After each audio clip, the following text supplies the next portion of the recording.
The Delhi Sultanate was a Muslim kingdom based mostly in Delhi that stretched over large parts of the Indian subcontinent for 320 years. 5 dynasties ruled over Delhi Sultanate sequentially, the first 4 of which were of Turkic origin: the Mamluk dynasty, the Khilji dynasty, the Tughlaq dynasty, the Syed dynasty, and the Afghan Lordy Dynasty. Qutb-ud-Din Aibak, a former slave of Muhammad Ghori, was the first sultan of Delhi, and his dynasty conquered large areas of northern India. Afterwards, the Khilji dynasty was also able to conquer most of central India, but both failed to unite the Indian subcontinent. This sultanate also is noted for being one of the few states to repel an attack from the Mongol Empire, and enthroned one of the few female rulers in Islamic history, Razia Sultana from 1236 to 1240. The Delhi Sultanate reached its peak in terms of geographical reach during the Tughlaq dynasty, covering most of Indian subcontinent. The Sultanate declined thereafter, with continuing Hindu-Muslim wars, and kingdoms such as Vijayanagara Empire reasserting their independence, as well as new Muslim sultanates such as Bengal Sultanate breaking off. The Delhi Sultanate caused destruction and desecration of ancient temples of South Asia, as well as led to the emergence of Indo-Islamic architecture. In 1526, it fell and was replaced by the Mughal Empire. Background: by 962 AD, Hindu and Buddhist kingdoms in South Asia were under a wave of raids from Muslim armies from Central Asia and Persia. Among them was Mahmud of Ghazni, who raided and plundered kingdoms in North India from east of the Indus River to west of Yamuna River 17 times between 997 and 1030. Mahmud of Ghazni raided the treasuries but retracted each time, only extending Islamic rule into western Punjab. The wave of raids on North Indian and Western Indian kingdoms by Muslim warlords continued after Mahmud of Ghazni, plundering and looting these kingdoms. The raids did not establish or extend permanent boundaries of their Islamic kingdoms. The Ghurid Sultan Mu'izz al-Din Muhammad began a systematic war of expansion into North India in 1173. He sought to carve out a principality for himself by expanding the Islamic world, a tradition common among Orthodox and heterodox warlords in Western Central Asia from the 9th century onwards. Mu'izz sought a Sunni Islamic kingdom of his own extending east of the Indus River, and he thus laid the foundation for the Muslim kingdom called the Delhi Sultanate. Some historians chronicle the Delhi Sultanate from 1192 due to the presence and geographical claims of Mu'izz al-Din in South Asia by that time. Mu'izz al-Din was assassinated in 1206 by Ismaili Shia Muslims in some accounts, or by Hindu Khokars in others. After the assassination, one of Mu'izz's slaves, the Turkic Qutb-ud-Din Aibak, assumed power, becoming the first sultan of Delhi. Dynasties. Mamluk Qutb-ud-Din Aibak was a slave of Mu'izz al-Din, whose reign began the Delhi Sultanate. Aibak was of Cuman Kipchak origin, and due to his lineage, his dynasty is known as the Mamluk dynasty. Aibak reigned as the Sultan of Delhi for 4 years. After Aibak died, Aram Shah assumed power in 1210, but he was assassinated in 1211 by Iltutmish, his nephew. Iltutmish's power was precarious, and a number of Muslim emirs challenged his authority. Some supported Qutb-ud-Din Aibak. After a series of conquest and brutal executions of opposition, he consolidated his power. His rule was challenged a number of times, such as by Ghuba Shah, and this led to a series of wars. Iltutmish conquered Multan and Bengal from contesting Muslim rulers, as well as Ranathampur and Suwalik from the Hindu rulers.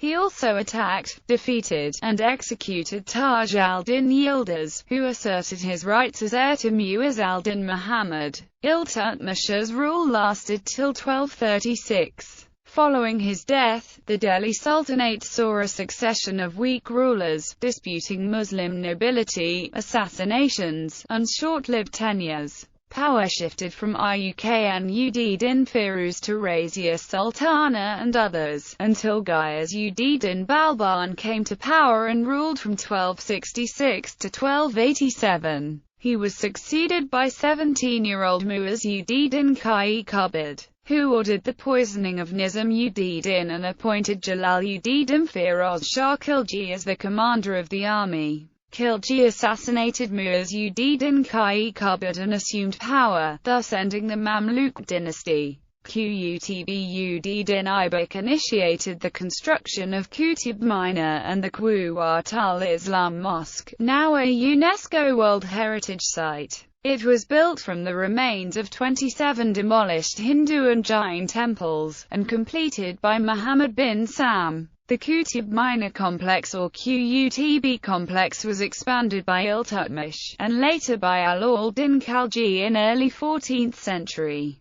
During the Mamluk dynasty, many emirs of Afghan and Persia migrated and settled in India, as West Asia came under Mongol siege. Khilji, the first ruler of Khilji dynasty, was Jalal-ud-Din Firoz Shah Khilji. He came to power in 1290 after killing the last ruler of the Mamluk dynasty, Mu'izz-ud-Din Qabid, at the behest of Turkic, Afghan, and Persian emirs. Jalal-ud-Din Firoz Shah Khilji was of Turco-Afghan origin, and ruled for 6 years before he was murdered in 1296 by his nephew Juna Khan, who was also his son-in-law. Juna Khan later came to be known as Ala al-Din Khilji. Ala al-Din began his military career as governor of Kara province, from where he led 2 raids on Malwa and Vijayagara for plunder and loot. His military campaigning returned to these lands as well other South Indian kingdoms after he assumed power. He conquered Gujarat, Ranthambore, Chittor, and Malwa. However, these victories were cut short because of Mongol attacks and plunder raids from northwest. The Mongols withdrew after plundering and stopped raiding northwest parts of the Delhi Sultanate. After the Mongols withdrew, Ala al-Din Khilji continued expanding Delhi Sultanate into South India, with the help of generals such as Malik Kafir and Khusro Khan, collecting large war booty from those they defeated. His commanders collected war spoils and paid ganima, which helped strengthen the Khilji rule. Among the spoils was the Warangal loot that included one of the largest known diamonds in human history, the Koh-i-Noor. Ala al-Din Khilji changed tax policies, raising agriculture taxes from 20% to 50%, eliminating payments and commissions on taxes collected by local chiefs, banned socialization among his officials as well as intermarriage between noble families to help prevent any opposition forming against him, and he cut salaries of officials, poets, and scholars.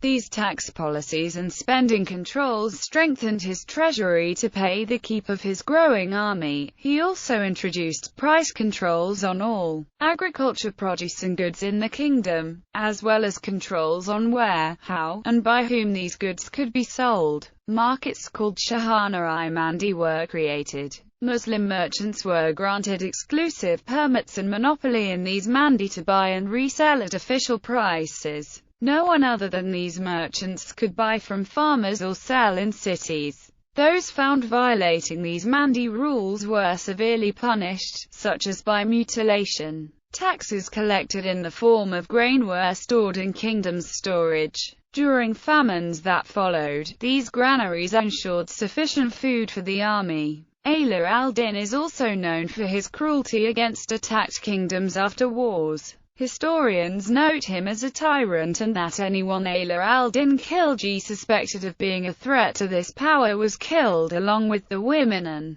children of that family. In 1298, between 15,000 to 30,000 people near Delhi, who had recently converted to Islam, were slaughtered in a single day, due to fears of an uprising. After Ala-ud-Din's death in 1316, his army general Malik Kafir, who was born in a Hindu family in India and had converted to Islam, tried to assume power. He lacked the support of Persian and Afghan nobility. Malik Kafir was killed. Khusro Khan's reign lasted only a few months, when Ghazi Malik, later to be called Ghiyas-ud-Din Tughlaq, killed him and assumed power, in 1320, thus beginning the Tughlaq dynasty of Delhi Sultanate. The Tughlaq dynasty lasted from 1320 to nearly the end of 14th century. The first ruler Ghazi Malik rechristened himself as Ghiyas-ud-Din Tughlaq and is also referred to in scholarly works as Tughlaq Shah. He was of Turco-Indian origins, with a Turkic father and a Hindu mother. Ghiyas-ud-Din Tughlaq ruled for 5 years and launched a town near Delhi named Tughlaqabad. According to some historians such as Vincent Smith, he was killed by his son Juna Khan, who then assumed power in 1325 AD. Juna Khan rechristened himself as Muhammad bin Tughlaq, and ruled for 26 years.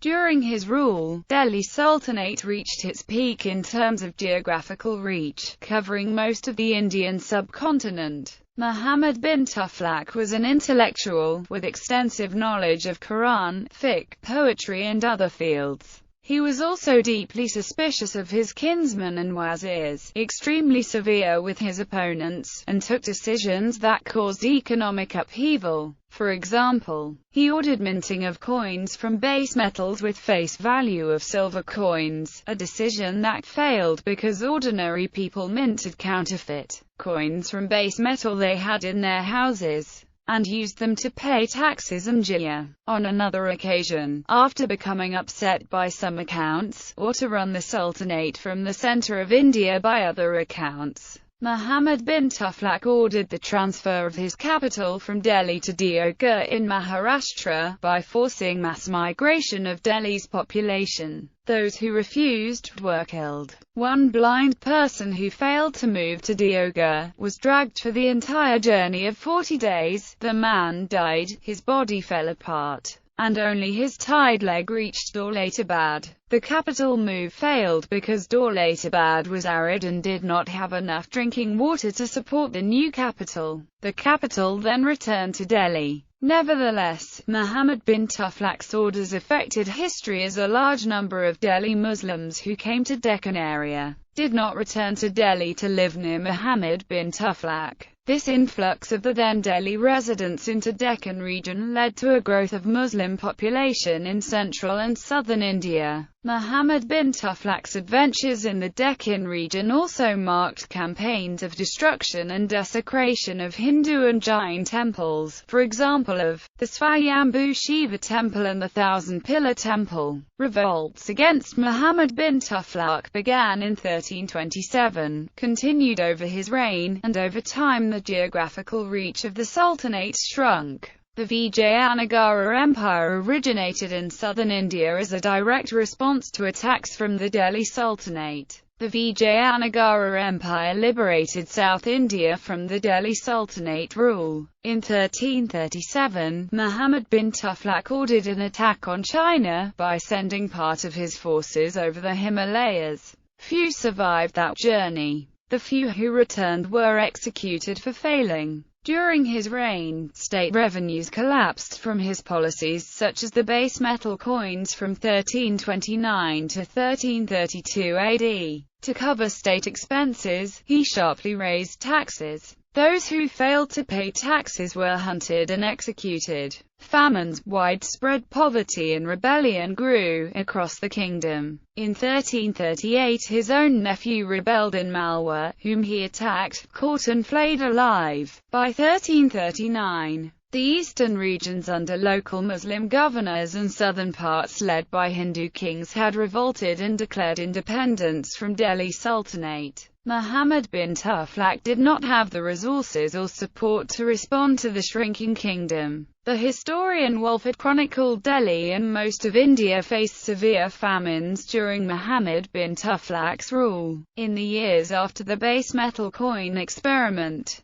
by 1347, Bahmanid Sultanate had become an independent and competing Muslim kingdom in Deccan region of South Asia. Muhammad bin Tughlaq died in 1351 while trying to chase and punish people in Gujarat rebelling against Delhi Sultanate. He was succeeded by Firoz Shah Tughlaq, who tried to regain the old kingdom boundary by waging a war with Bengal for 11 months in 1359. However, Bengal did not fall, and remained outside of Delhi Sultanate. Firoz Shah Tughlaq ruled for 37 years. His reign attempted to stabilize food supply and reduce famines by commissioning an irrigation canal from River Yamuna. An educated sultan, Firoz Shah left a memoir. In it he wrote that he banned torture in practice in Delhi Sultanate by his predecessors, tortures such as amputations, tearing out of eyes,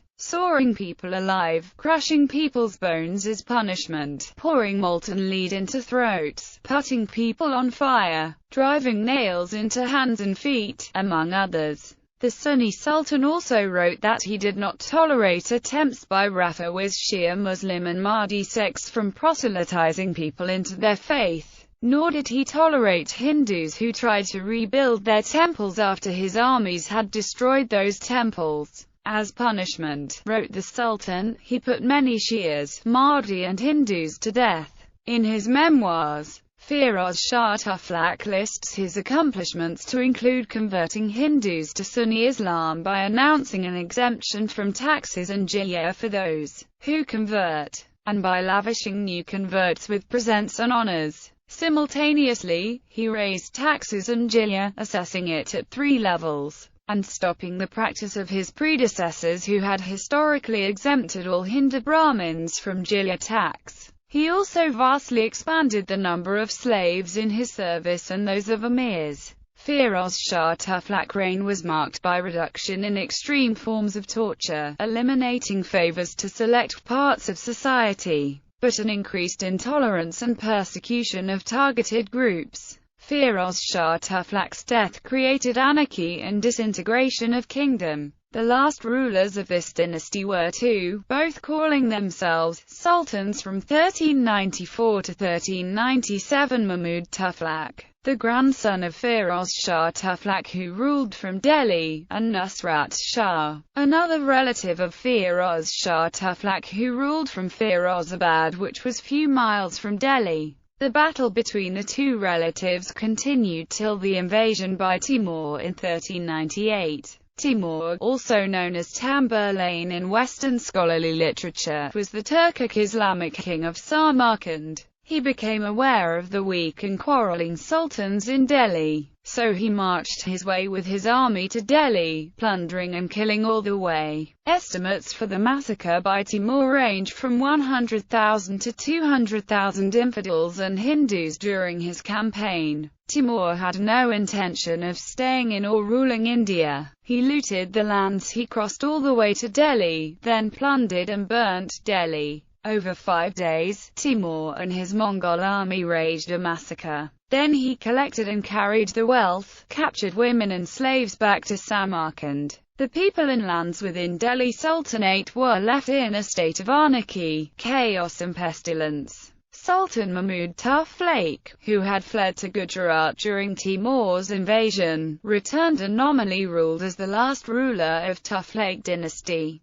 As a puppet of various factions at the court, Syed. The Syed dynasty was a Turkic dynasty. It ruled Delhi Sultanate from 1415 to 1451. The Timur invasion and plunder had left Delhi Sultanate in shambles, and little is known about the rule by Syed dynasty. According to historian William Hunter, the Delhi Sultanate had an effective control of only a few miles around Delhi. Schimmel notes Syed Khizr Khan as the first ruler of Syed dynasty, who assumed power by claiming to be representing Timur. His authority was questioned even by those near Delhi. His successor was Mubarak Khan, who rechristened himself as Mubarak Shah, and tried to regain lost territories in Punjab. He was unsuccessful. With Syed dynasty's failing powers, Islam's history in Indian subcontinent underwent a profound change. According to Schimmel, the previously dominant Sunni sect of Islam became diluted, alternate Muslim sects such as Shia rose,